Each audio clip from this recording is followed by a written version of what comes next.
And when Horus found that Isis would not aid him betray Osiris, he plotted with his conspirators to kill our Lord. He took the firebird, the rod, and slew him. This is the first truth, and is the testimony of Baphomet. And a great cry went up to heaven when it was learned that our Lord was dead and would not walk in the garden again.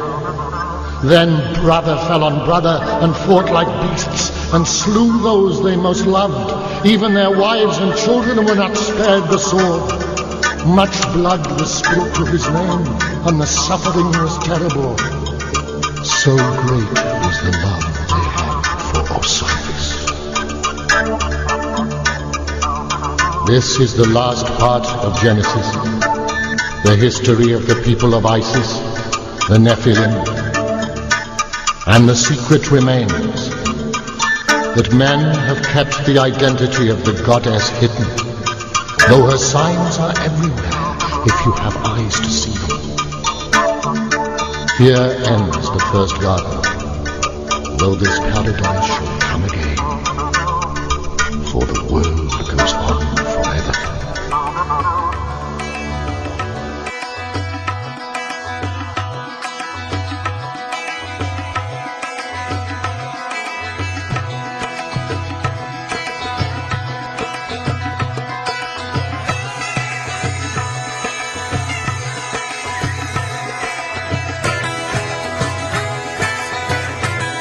One scientist, I don't recall who it was, made an interesting comment that the universe is not stranger than you imagine.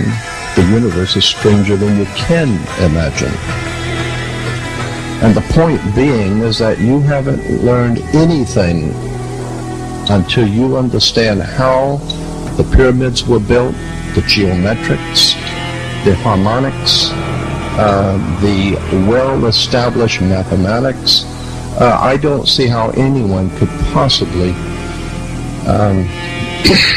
say that they are well informed about the modern day world and not realize the importance that this country has played in the development of Europe and the rest of the world. I remember someone saying a long time ago, always trust a person looking for truth. Never trust the one who's found it. The point being is that real divine truth is far, far out ahead of whatever we might begin to understand. Manly Palmer Hall, one of my very good friends, said in one of his lectures, if you can intelligently explain to an audience something about God that everyone can understand, then that proves that you don't know anything about God.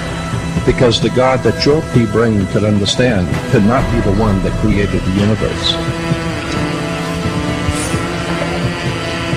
The one that created all things is far, far loftier than we have given a correct view of.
make this a part of a school system seems to be very interesting. Now, I go back to Egypt, a very colorful country, for certain principles to discuss. In Egypt, the Egyptian was not born a citizen. This is interesting. When you came into the world, you were an Egyptian, but you were not a citizen of Egypt. You might have been born on the steps of the pyramid, but you were still not a citizen. This was because it was deemed that citizenship, mature participation in the labors of the state, required dedication, enlightenment, consecration, and, if necessary, self-sacrifice. Now, children in Egypt, up to around 15, 16 years old, wore a child lock of hair. It kind of hung down over the left eye and down onto the shoulder, a thin lock of hair. And this was called the child lock. And as long as that lock of hair was there, that person was not responsible for knowledge which he did not possess. He could not be blamed for mistakes that he did not know better than to make.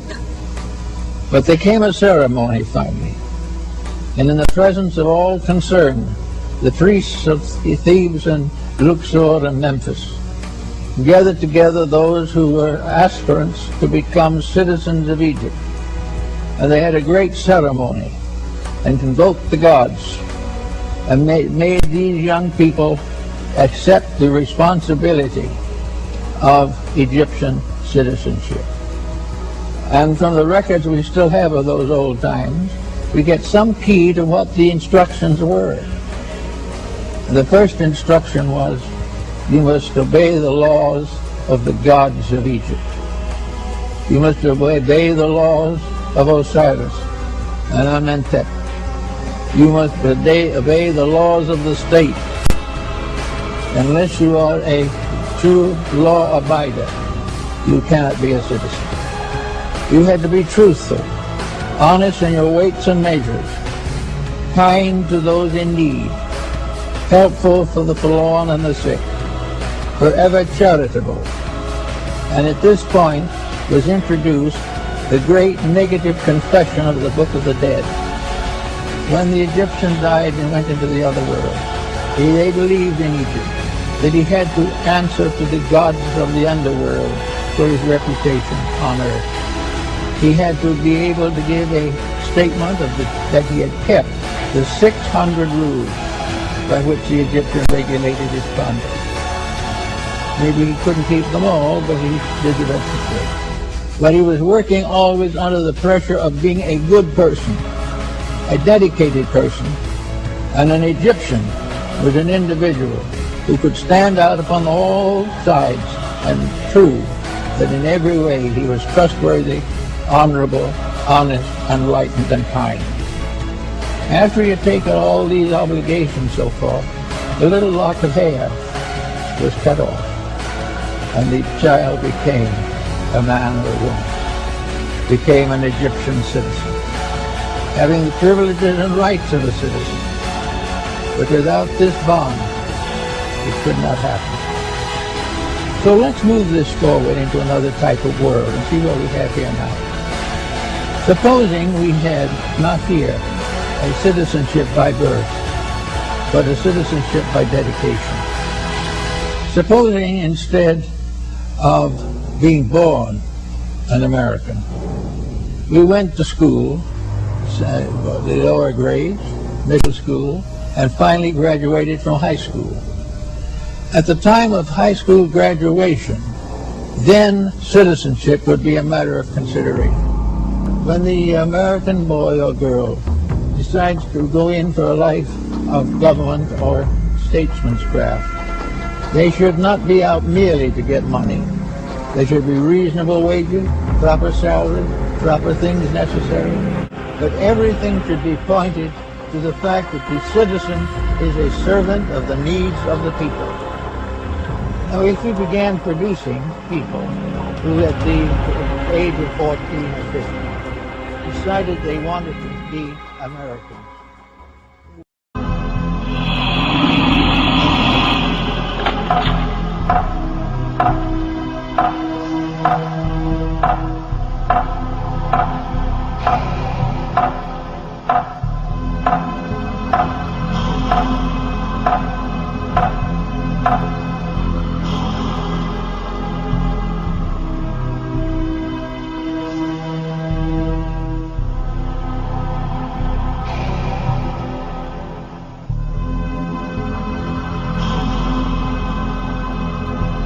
The star in the east is Sirius, the brightest star in the night sky, which, on December 24th, aligns with the three brightest stars in Orion's belt.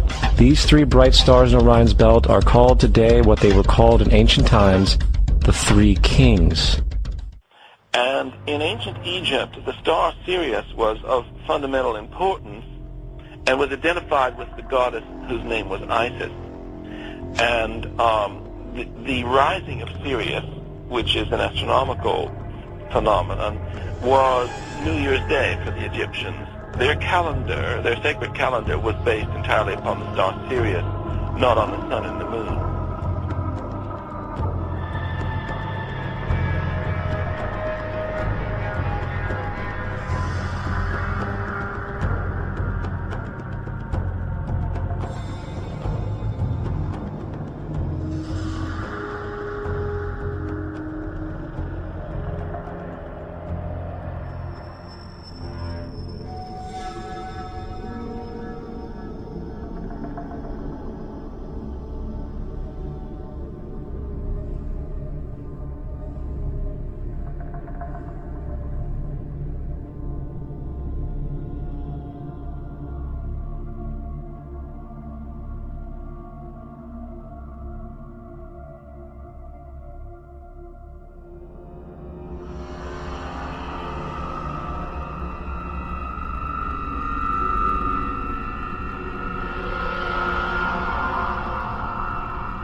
For instance, Horus, being the sun or the light, had an enemy known as Set, and Set was the personification of the darkness, or night.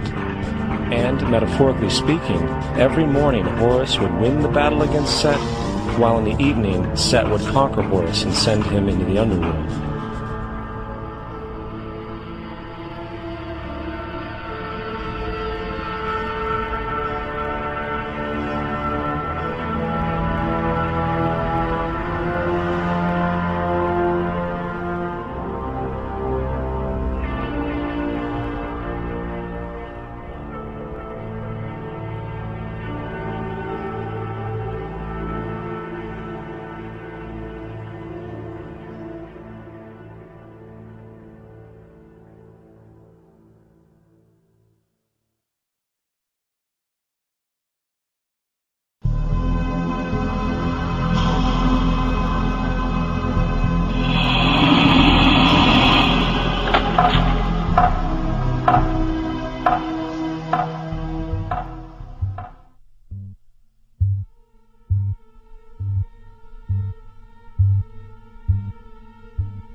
The relics that you have installed are enough to bring this world to hell. Through us, all roads lead to heaven. Chosen, you are near to your goal. Know then the future hell planned for you if you should choose to betray ISIS. Already the corporations are feeding your children, the future robots who will work the machine. Your every need will be catered for in this brave new world, but you will be dead in everything but the flesh, and will not feel it. And those above, the Illuminati, they who destroyed the first world, will destroy the second. Walk with us. Be strong. We are going back to the garden. Kether will take you forward into hell. Behind the panel, we show the last part of the painting. This is the first part of the secret. The second lies behind the door. This card shows you the world we will make. This card shows her face. ISIS. Is not the secret always before us? The signs written clearly for those who have eyes to see. If you trust Kether, then you will walk the path that leads to hell. Reunite the dark and light, and turn the tides for love and light.